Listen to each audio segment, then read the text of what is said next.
out from the marsh, from the foot of misty hills and bogs bearing God's hatred, Grendel came, hoping to kill anyone he could trap on this trip to High Herat. He moved quickly through the cloudy night, up from his swampland, sliding silently toward that gold-shining hall. He had visited Hrothgar's home before, knew the way. But never before nor after that night found Herat defended so firmly, his reception so harsh. He journeyed forever joyless, straight to that door. Then he snapped it open, tore its iron fasteners with a touch, and rushed angrily over the threshold. He strode quickly across the inlaid floor, snarling and fierce. His eyes gleamed in the darkness, burned with gruesome light. Then he stopped, seeing the hall, crowded with sleeping soldiers, stuffed with rows of young soldiers resting together. And his heart laughed. He relished the sight, intended to tear life from those bodies. By morning, the monster's mind was hot with the thought of food and feasting his belly would soon know. But fate that night intended Grendel to gnaw the broken bones of his last human summer. Human eyes were watching his evil steps, waiting to see his swift hard claws. Grendel snatched at the first skeet he came to, ripped him apart, cut his body to bits with powerful jaws, drank the blood from his veins and bolted him down. Hands and feet, death and Grendel's great teeth came together, snapping life shut. Then he stepped to another still body, clutched at Beowulf's with his claws, grasped at his strong-hearted wakeful sleeper, and was instantly seized himself, claws bent back as Beowulf leaned up on one arm. That shepherd of evil, guardian of crime, knew at once that nowhere on earth had he met a man whose hands were harder.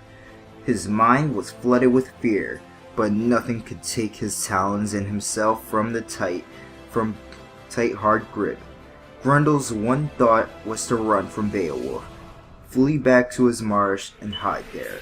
This was a different Herat than the hall he had emptied, but Hilgak's follower remembered his final boast and, standing erect, stopped the monster's flight, fastened those claws in his fists till they cracked, clutched Grendel closer.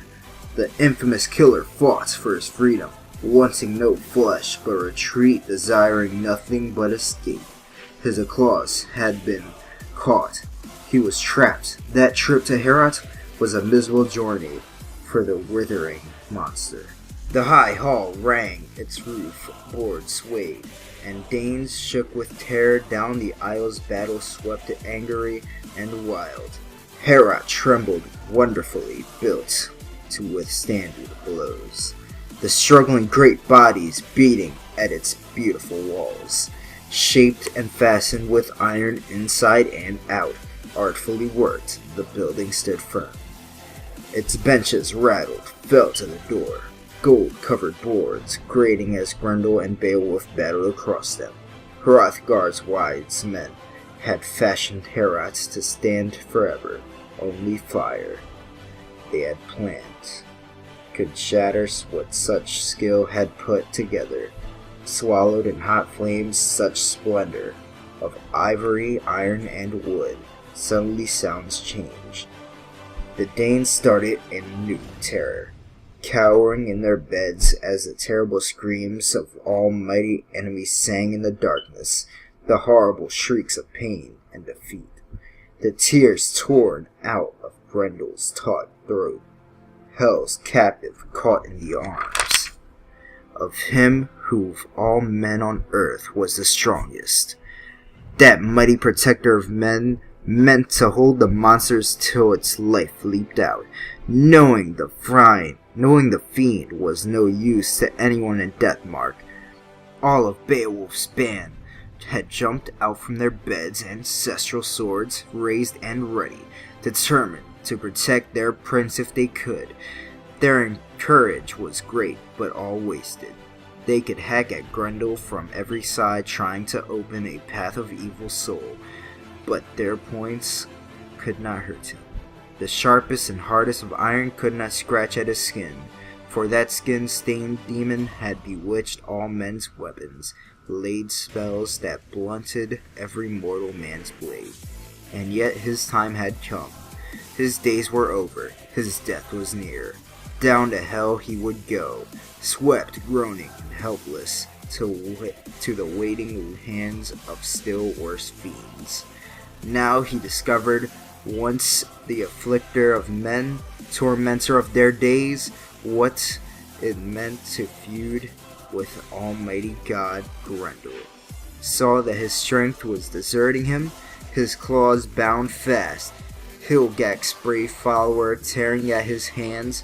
The monster's hatred rose higher, but his power had gone.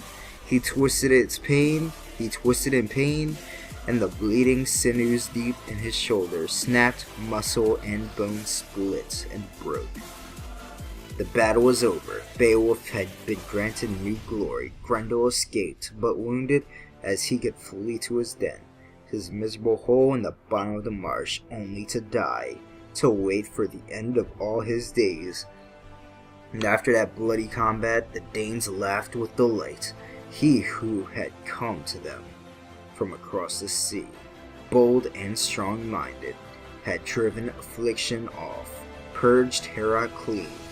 He was happy now with that night's fierce work. The Danes had been served as he'd boasted he'd served them. Beowulf, a prince of the Geats, had killed Grendel, ended the grief, the sorrow, the suffering forced upon Hrothgar's helpless people by the bloodthirsty fiend. No Dane doubted the victory, for the proof, hanging high from the rafters where Beowulf had hung it, was the monster's arm, claw and shoulder and all.